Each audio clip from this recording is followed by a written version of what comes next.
Well, hello, you are watching the Pure Passion Biz Podcast with Akua Hinds, and I am Akua Hinds, and today I am interviewing Angela Garcia. Angela works as a digital decluttering diva. Angela, did I say that right? It's Digital Declutter Diva. Digital Declutter Diva. And if you couldn't already tell from the name, what Angela does is she helps people to clean up their digital files. And we're going to learn more about what she does. Angela, first of all, National Clean Out Your Computer Day was a few days ago. It was on February 13th. So, how did you personally celebrate, and what did you do to help your clients take action on that day? So I celebrated in multiple ways, actually. One of the ways I celebrated was I emptied out my desktop downloads and trash folders. So that's something that I like to do kind of an ongoing basis to prevent, clutter in my desktop downloads folder because that can become a hodgepodge of so many files that oftentimes are only used maybe once, and then it's easy to forget about them. And or I'll put files in there that need to be transferred to other folders. So that's kind of what I mean about emptying out the downloads folder, either deleting the files that I no longer needed or transferring some of those files to their new home, I should say. And then any files that were in my desktop trash folder, I just deleted those because they're in the trash for a reason. And so I emptied it out. So it's nice to have cleared out some of my computer in that way. Another way I celebrated Clean Out Your Computer Day was I had a session with a client that day who needed support with how to better organize and streamline her email and her digital photos. And so that was certainly a great way to celebrate the day as well by actually helping someone with their digital decluttering and actually sharing that knowledge with them and giving them that personalized guidance and support. And the third way I celebrated was I shared a post on LinkedIn with my LinkedIn network that that day was National Clean Out Your Computer Day. And I shared a few tips on how they can celebrate. So I shared that they can declutter their computer screen by deleting some of the icons that they no longer need, or by organizing those icons into just a few folders on their computer screen. And another tip that I shared with them was to customize their LinkedIn notification settings. Because oftentimes I hear people complaining that they're getting so many emails or too many notifications from the platform. And so I shared with them that they can update their notification settings to reduce their inbox clutter as well as reduce the number of phone and desktop notifications. So those are just some of the ways that I celebrated National Clean Out Your Computer Day. Wow, those are wonderful ways to celebrate. And I really like what you said about the notifications. I hadn't even thought about that, but it's true. They can add up if you're getting notifications sent to your email inbox, which I do. And I also liked what you said about emptying out the bin, right? Emptying out all of those files, just, when you are at home and you're sweeping the floor or you're vacuuming and you have to empty out what's in the waste basket, you put it in the garbage and then you throw it out on garbage day, right? Sometimes when we delete files, we don't always empty out the bin and then they're still there. So that's great. That's a wonderful reminder about that. So I am wondering as well, uh, do you think that most people overlook their cluttered digital files? And if so, why do you think they do that? Absolutely. And I think one of the biggest reasons why digital clutter is so easily neglected is because it's not tangible. So in our living spaces, when we experience clutter, we can not only see it, but we can physically touch it. So if we have, let's say, a disorganized closet, for example, you can see all the clothes that are kind of in disarray. You can tangibly touch it. And so it's very easy to neglect the digital clutter because it's not tangible. And however, over time, as the clutter of multiple files, multiple photos, multiple emails continues to accumulate, that's when things in your digital spaces can become so chaotic and out of control that it can lead to more stress and a great amount of overwhelm. So, I mean, myself included, I didn't realize how much digital clutter I had until it got to the point where it had kind of a negative effect on me. It was occupying so much brain space because I kept thinking about all that disorganization and the chaos in my email accounts or in my Google Drive accounts or even on my desktop. So I completely understand that digital clutter is viewed as somewhat of an afterthought because it's not something that we see 24/7. For example, if you're, in your kitchen and you notice that it's cluttered, you're in your kitchen multiple times a day, so that clutter becomes so much more noticeable, and also because you can touch it. And so the same with other living spaces such as your office, closet, bedroom. I mean, if you have a pile of laundry that's just sitting on a chair that hasn't been addressed, you're going to notice it most likely much sooner than you would notice, let's say, a crowded inbox. So absolutely, digital clutter is underestimated. And I'm happy that my business focuses on helping others break up with that chaos of their digital clutter, and where I can help them create a space that is more manageable, functional, and streamlined for them, and helping them declutter and organize their digital spaces, whether it's their email, their cloud storage, so that could be their Google Drive or Dropbox, their digital photos, or even their files on their desktop. I'm so grateful that through my own personal digital decluttering journey, that kind of inspired me to share this knowledge and help others create just more clutter-free spaces so they can flourish even more in their offline life. Thank you so much, Angela. And those are all very good points. Um, I feel better when I clean out my inbox as well, because I do have a lot of digital clutter. And I actually did take the time on National Clean Your Computer Day to clean some of my files, which is great. So, what questions do you think that we should ask ourselves before we sign up to email lists?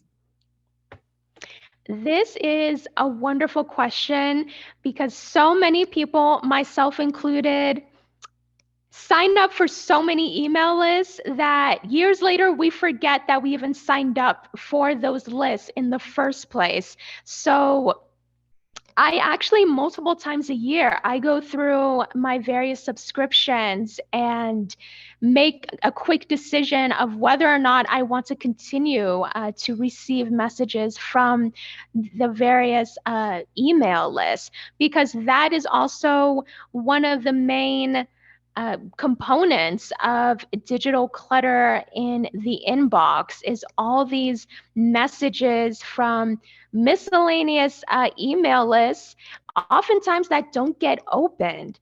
So if they're not getting opened, if you're not opening them and reading them, then what is the point? What is the reason for still being subscribed to that list? So I think one of the first questions that someone would need to ask themselves is, why do you want to subscribe to that email list? Now, for me, in the past, I have subscribed to email lists to get a discount on my first order.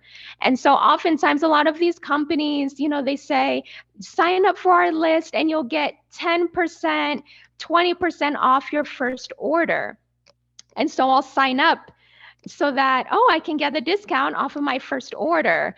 But something that I'm intentional about is that self-awareness, that the reason I'm signing up is to take advantage of that discount for my first order.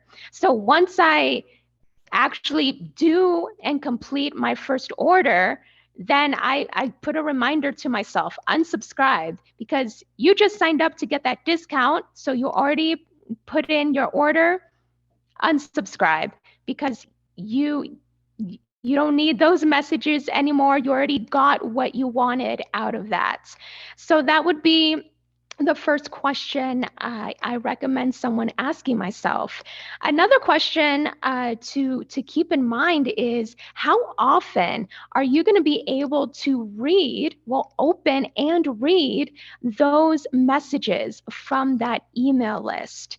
And so it doesn't necessarily need to be right away as soon as you receive it, but to kind of set a reminder to yourself, whether it's on your Google Calendar, or even set a separate alarm during the day to, check your subscription messages, and then decide if you want to keep them, in a separate folder for subscriptions, whether you want to archive it, or you just read it and you thought, okay, I learn something new, but I don't really need to keep it in my inbox. I'm just going to delete it.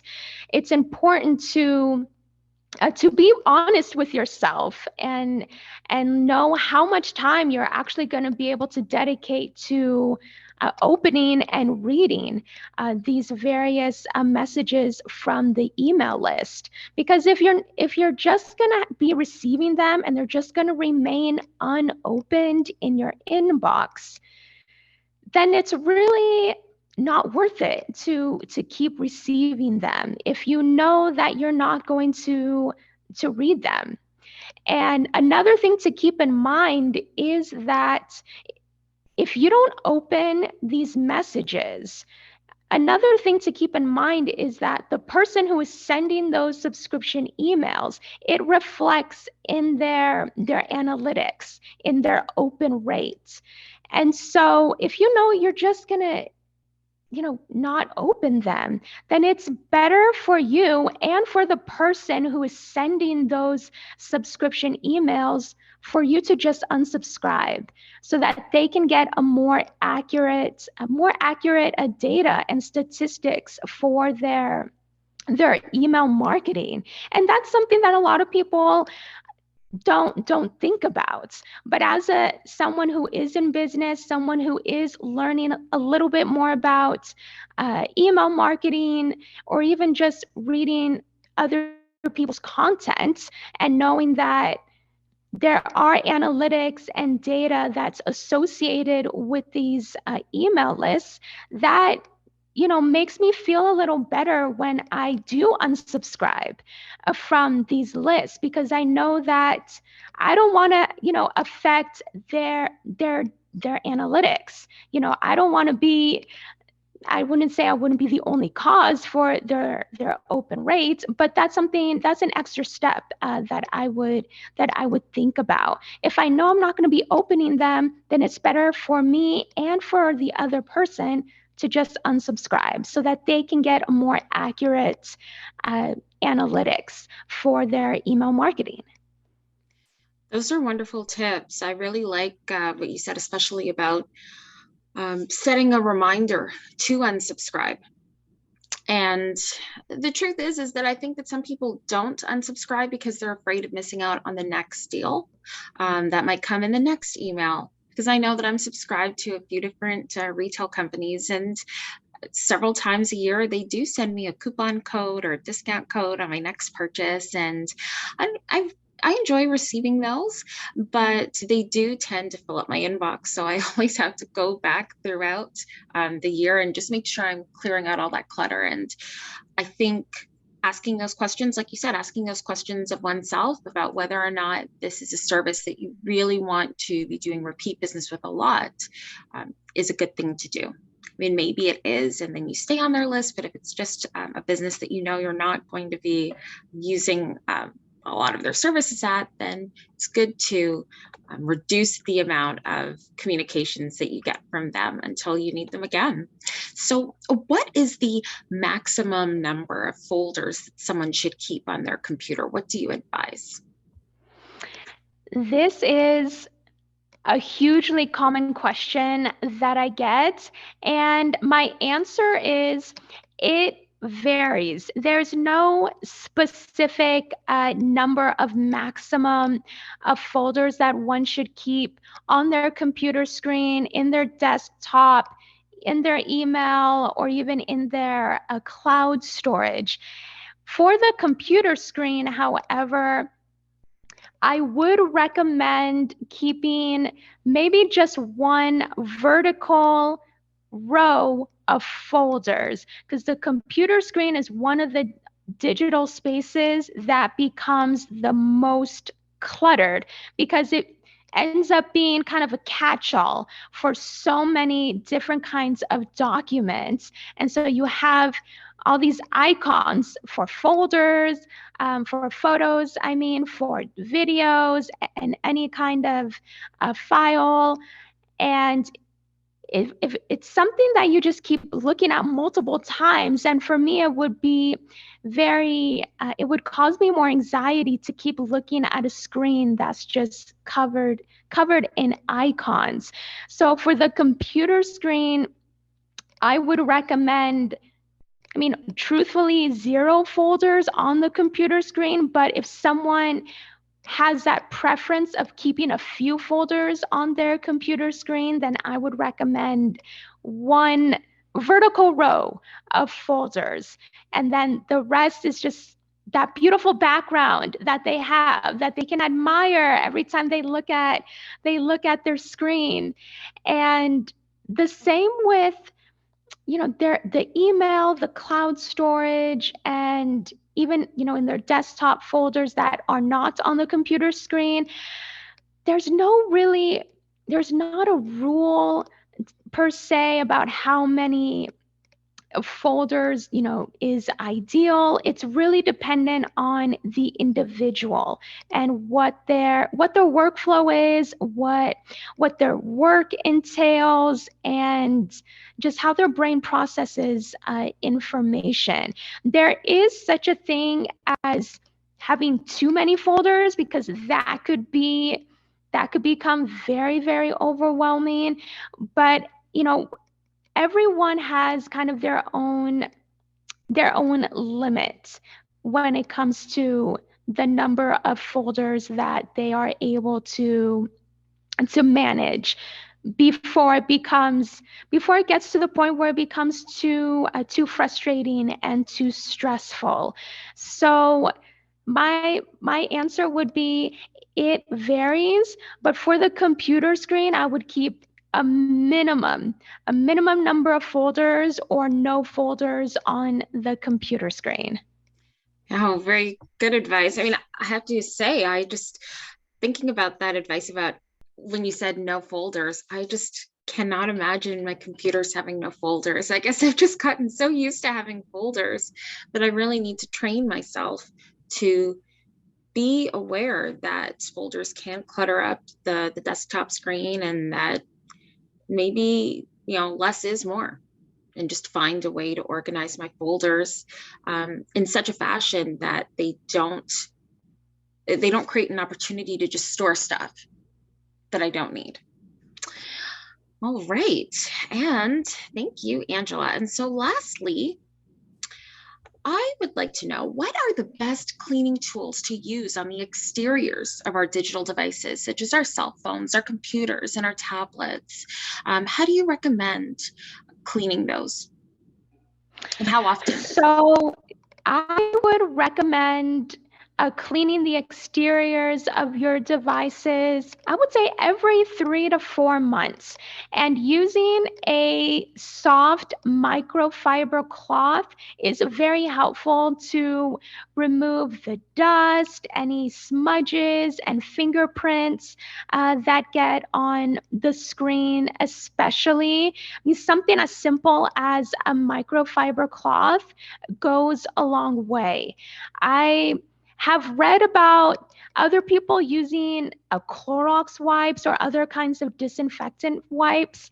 My concern with that is that a lot of these wipes have so much moisture, and my big concern would be that some of that moisture would go into the device itself, and that would go into the holes where you would plug in your charger or where you would plug in your headphones or other connectors that you use for your mouse, for example. So that's why I steer away from using wipes on my devices that have a lot of moisture, because I have that concern that it's gonna get into some of these the USB ports or other openings in the device. And another tip with the microfiber cloth is to make sure that your device is off when you are cleaning it. Just make sure that it's turned off and use the microfiber cloth to do a gentle wipe to get rid of that dust and those many fingerprints that are on the screen. And yes, doing this every 3 to 4 months is definitely realistic and good practice to incorporate. Amazing, amazing tips. I hadn't really thought about the moisture getting inside of the ports, but it is a very true point. I tend to use the wipes. I also use microfiber cloths. I do make sure that my devices are turned off most of the time and I'm cleaning my devices. Sometimes I use hand sanitizer on a napkin, on a clean napkin, but I'm going to definitely keep all of your tips in mind, and I'm sure that our viewers feel blessed at learning all of this great information. And I'm going to leave your contact information, Angela, in the video description. So any of you viewers who want to get in touch with Angela, book a session with her and work with her, her information is going to be listed in the video description. I want to thank you all for tuning in. And please do visit www.akuahinds.com and www.purepassion.biz for more information. Angela, thank you so much for appearing on the podcast today. Oh, thank you so much for having me, Akua. It was so wonderful to share my knowledge and my passion for digital decluttering. Wonderful. Thanks so much.